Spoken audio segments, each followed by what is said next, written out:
Wow.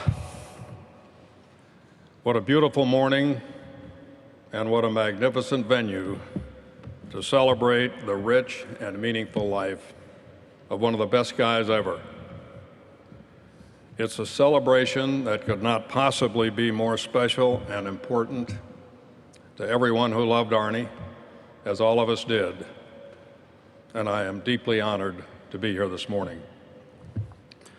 Arnie and I met for the first time shortly after he won the 1961 Open at Royal Birkdale. I had joined a law firm in Cleveland that summer, and when Mark McCormick introduced me to Arnie, he mentioned to him that I had been a fighter pilot in the Marine Air Corps. Arnie had just begun flying, and our common interest in aviation was the beginning of a 55-year friendship that's one of the blessings of my lifetime. I did a fair amount of legal work for Arnie in those early days, so we spent a lot of time together. We traveled together. We watched our families grow up together. Over the years, we were partners at the AT&T. We were fellow trustees at Wake Forest, and we were involved very deeply in our respective careers. As you would expect, he could not possibly have been more supportive of mine. Helen and I went to Augusta to spend Masters Week with Arnie and Winnie every year for more than 30 years. We were around for victories, and we shared the defeats as well. In recent years, Arnie and I have probably spent hundreds of hours on the practice tee together, where we shared thoughts on just about everything except our golf swings. And as we celebrate so many amazing achievements in his life this morning, I'd like to share with you how important aviation was to Arnie. He didn't just like to fly.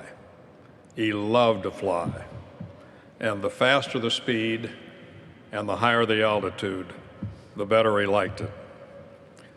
Shortly after he earned his private pilot's license, back in the late 50s, he put his golf clubs in the back seat of a Cessna 172, flew solo to Akron to play an exhibition, and was back home for dinner. That was it for Arnie. It was not only fun, but he recognized that flying his own aircraft would enable him to pursue both his golf and business careers and still live in Latrobe back in the days when there was no airline service. Arnie was not just a pilot, he was an outstanding pilot. In aviation, we describe the really special pilots as having good hands. And I can assure you that Arnie's hands were just as comfortable on the controls of an aircraft as the grip of a golf club. He logged almost 20,000 hours and he flew just about everything, the 747, high-performance military jets, acrobatic aircraft, helicopters. If it had wings and an engine, Arnie would give it a try. He even flew with the Blue Angels and the Thunderbirds. And long before they constructed that beautiful new runway at Arnold Palmer Airport, he operated his business jets in and out of a narrow 4,000-foot strip that had no control tower, minimal snow removal, no precision landing system, and a pretty good-sized tree on the final approach to runway 21. So depending on the weather, it could be a little challenging sometimes, but not a problem for Arnie. He used that short runway for years without incident. I think some of you here will remember that back in the days when he was playing the tour on a regular basis, it was not unusual for Arnie to announce either his arrival or his departure with a low pass over the golf course. He might have taken a modest liberty with altitude and speed restrictions, but he never did so with a compromise of safety. But any of his fellow professionals who had the courage to accept a ride to the next tournament with Arnie learned very quickly the wisdom of tightening the seatbelt before takeoff. Arnie owned 7 different Citation business jets, and he earned his type rating just like every other commercial pilot by attending ground school and flying simulators to demonstrate his proficiency in handling emergencies. When Arnie climbed into the left seat of an aircraft, he was no longer a professional golfer. He was a very professional aviator. In 1975, he was asked to be a member of the crew of a record-breaking round-the-world flight in a Lear 36. Arnie was at the controls much of the time during that flight, and despite some last-minute rerouting because of a typhoon in Southeast Asia, they flew around the world in 55 hours, a record that still stands. And as I remember, 2 days later, he played in a PGA tournament and was hoping that someone might ask him if he'd taken any interesting trips recently. Arnie told me often that if he had not been successful in golf, he would have pursued a career in aviation. So if he hadn't won all those tournaments, I'm sure he would have done something extraordinary in aviation. Probably a fighter pilot, maybe even an astronaut. And who knows, he might very well have been inducted in the Aviation Hall of Fame rather than Golf's Hall of Fame. In 1996, Arnie and I flew his brand new Citation 10 nonstop from Latrobe to St. Andrews to attend a ceremony in his honor at the R&A. And although Arnie was proud to be named honorary captain during that trip, he was especially excited about flying over and back at close to the speed of sound. In 1999, we flew to the Paris Air Show, and it should be no surprise to anyone that he was just as excited and as much at home at an air show as he was at a golf show. His passion for aviation never changed. And by the way, he was not just a pilot and an aircraft owner. He was without question our strongest advocate and the very first person we called when we needed a credible, highly respected statesman to help address an important industry issue. When Arnie reached the age of 81 a few years ago, he decided it was time to move from the cockpit to the cabin. But typical of Arnie, he did it with a little flair. Jim Nantz had heard about this decision and made some comments on television about Arnie's distinguished flying career. So everyone knew that he would be making his final flight as pilot in command. He and Pete Lester, his longtime partner in the Citation 10, took off from Palm Desert on a bright Monday morning and headed for Orlando. As he always did, Arnie chatted with the air traffic controllers across the country, all of whom were familiar with his call sign of 1 Alpha Papa. And when he called in to report over El Paso, the controller said, "Good morning, Arnie. We're going to miss you. We've enjoyed having you in the system. And oh, by the way, you're cleared direct to Orlando, and you're number 1 to land." He landed in 3 hours and 17 minutes. For Arnie, just another speed record, but what a classy way to wrap up almost 60 years of flying. I'd like to close this morning with some personal comments about the best friend I ever had. For a guy who was so confident and so successful, it was interesting to me that Arnie occasionally needed a little reassurance. After an important speech or a business meeting, he would sometimes ask me, "Did I do okay?" And invariably, I'd pat him on the shoulder and I'd say, "You did okay." If Arnie were here this morning as we celebrate his life, and if he asked me, "Did I do okay?" I'd say, think about this.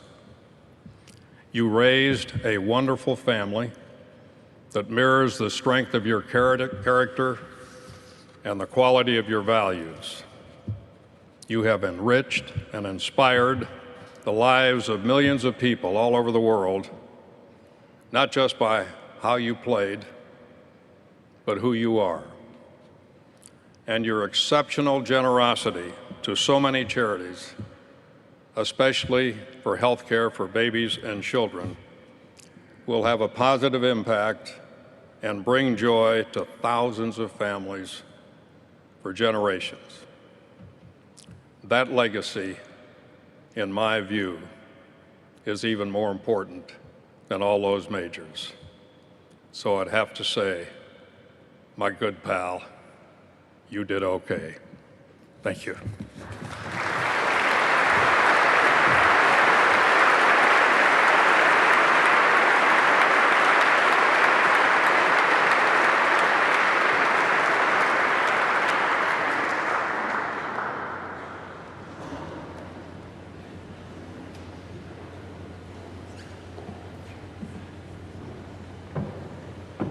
Wow, this is powerful.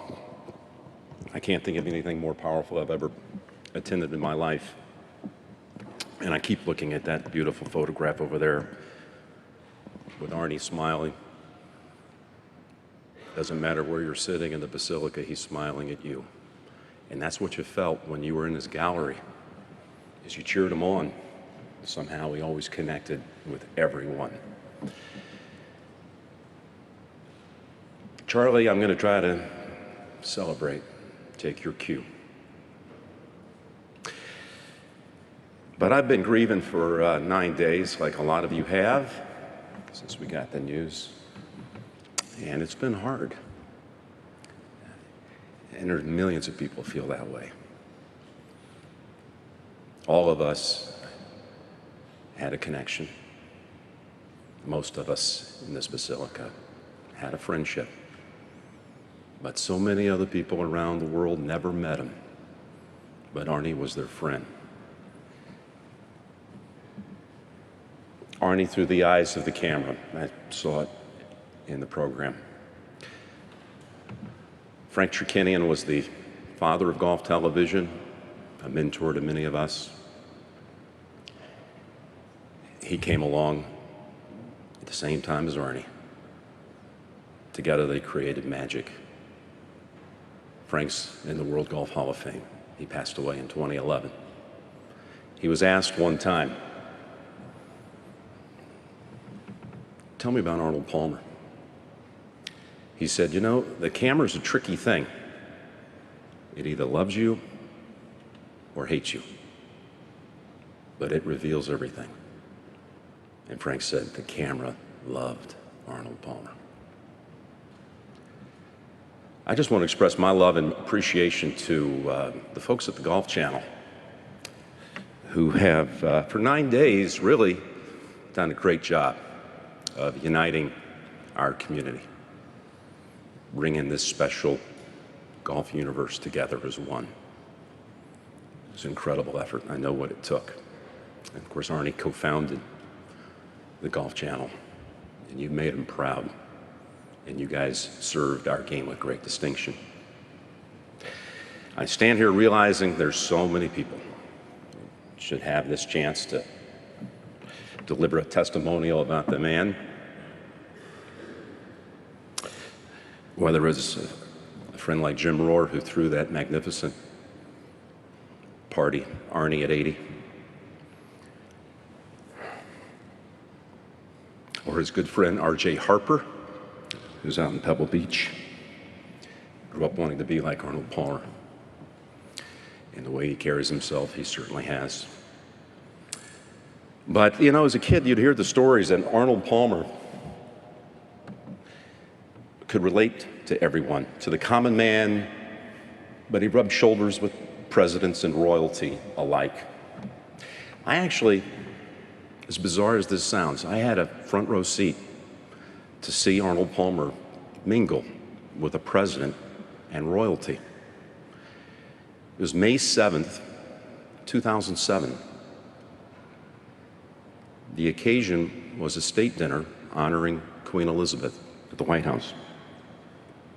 I have no idea how I ended up on that guest list, but I was one of 135 squeezed into the state dining room. That is the number, by the way. If you're ever throwing a dinner there, that's the max. Her Majesty had not been honored in the United States since 1991. To show you the power of Arnold Palmer, there were 3 repeat attendees from the 1991 state dinner honoring the Queen to the 2007 dinner honoring the Queen. Those 3 were the Queen, Prince Philip, and Arnold Palmer. So, I headed to table 11 after getting my place card from a young Marine. And I was thrilled to see that I was sitting at the same table as Arnie, a good friend. It was comforting. There were 2 open seats across from us. There were bugles playing, and all of a sudden in came Prince Philip escorting Mrs. Bush. And then in came President Bush escorting the Queen to table 11. As the president walked by, he nudged me and said, "You're sitting here at Nance for a reason. Keep the conversation going." It's never been a problem for me.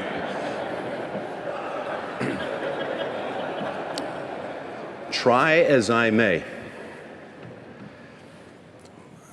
I peppered Her Majesty with 6 or 7 questions.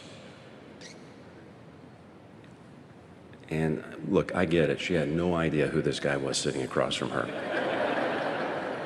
I was getting one-word answers. And finally, she diverted the conversation and took control of things herself.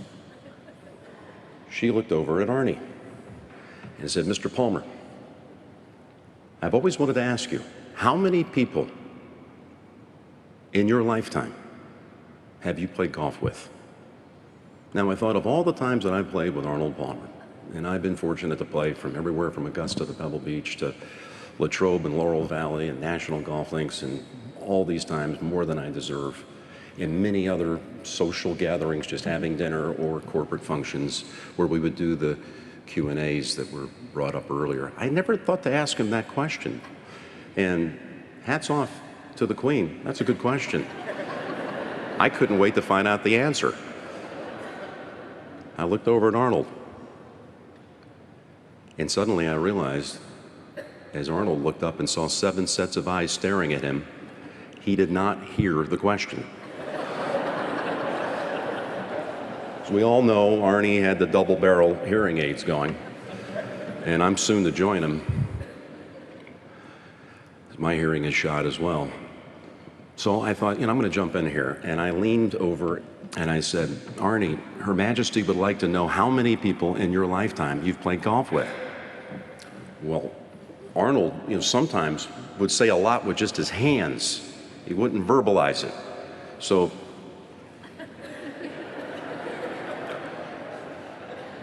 I looked over at the Queen, and she's feeling a little uneasy because she's invested in this question and Arnie's not answering it. So she blurts out, 100,000 people. And I, just to be sure, I looked at Arnie and I said, 100,000 people.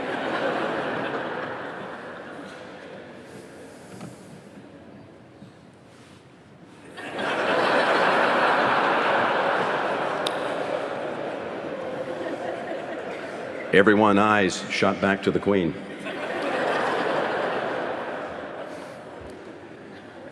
Out of desperation, she throws out 500,000 people.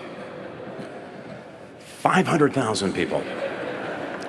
Arnie looks back at Her Majesty. There's a brief stare down, and then he shot that smile right there, and he went. So there was the answer. Arnold Palmer played golf with 500,000 people in his lifetime.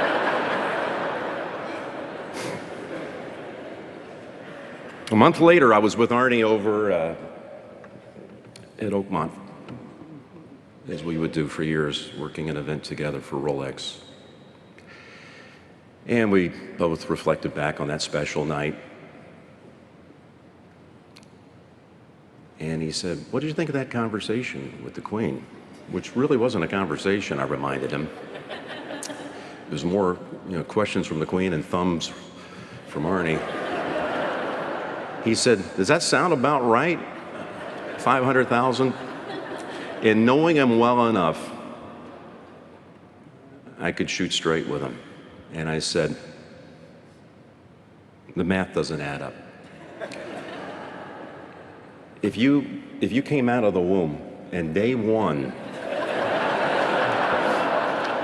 before they cut the umbilical cord, you're wearing your first diaper, got a little umbrella on it, out you go to the first tee and you play somehow with 3 people to complete your foursome. And you never played with those same 3 people again." Now, Arnie, I'm going to round off the numbers. That would be roughly 1,000 people a year. You would have to be 500 years old to have played with 500,000 people. Arnie said, "Yeah, I guess you're right. I guess I'm going to have to live to 500. And I said to him, "Arnie, you're going to live forever." Arnie's last tournament win on the PGA Tour was the 1973 Bob Hope Desert Classic. He was 43 and a half years old. He passed away last week, 43 and a half years after having won that tournament.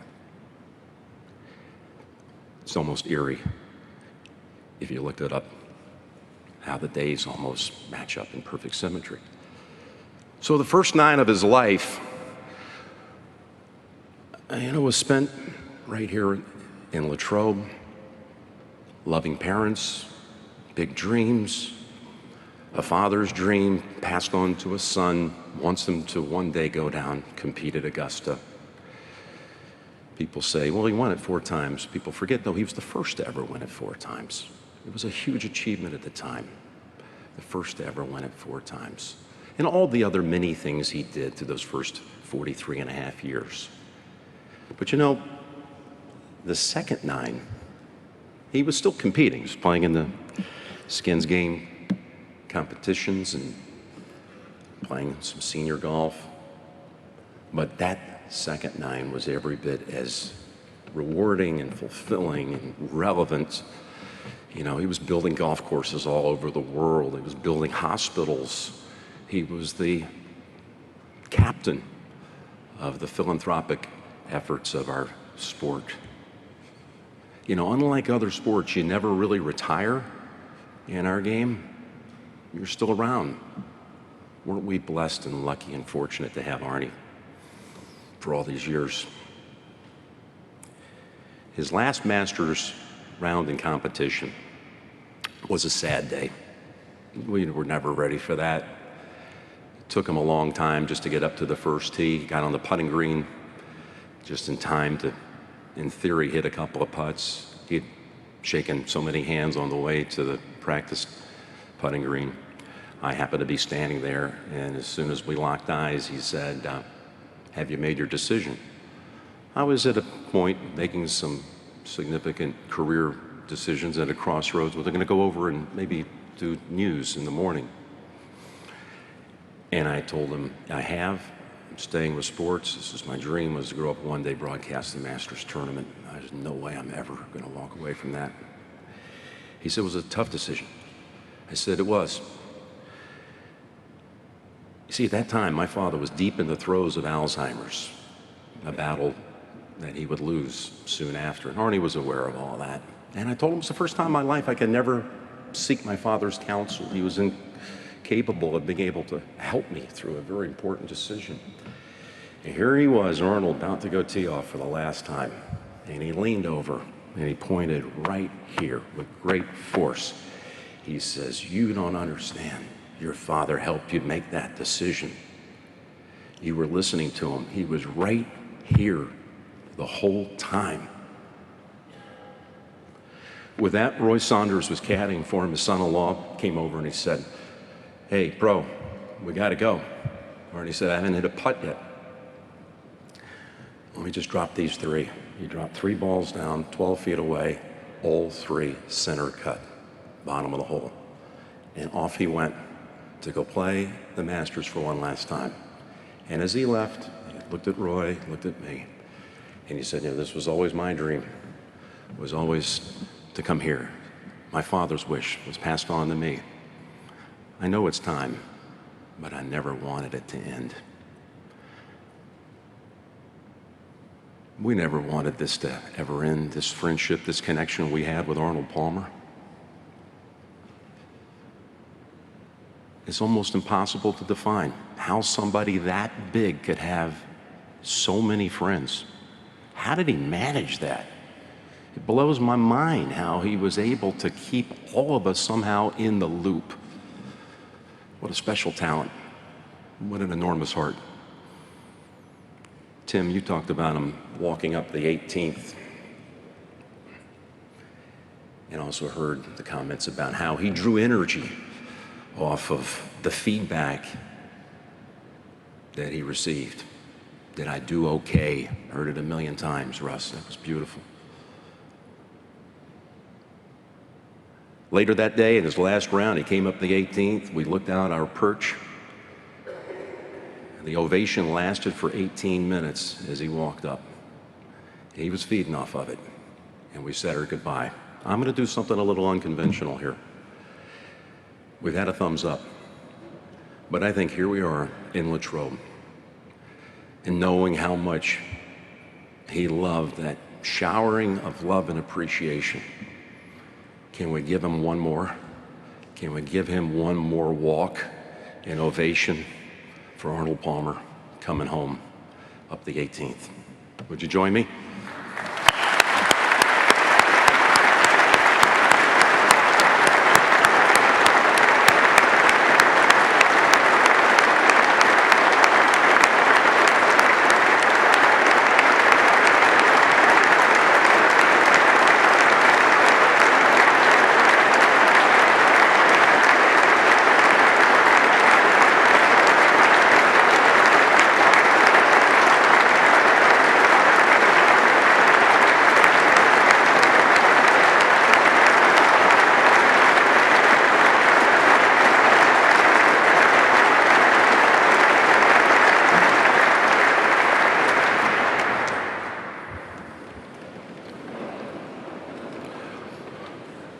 We're going to miss him.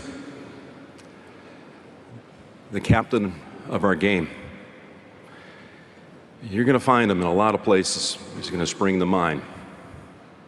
And it's going to hurt. It's going to hurt that he's not going to be there to pick up that phone. It's going to hurt when he's not going to be there on the first tee when a springtime tradition rolls around. But I hope you'll always remember, he's right here. Thank you.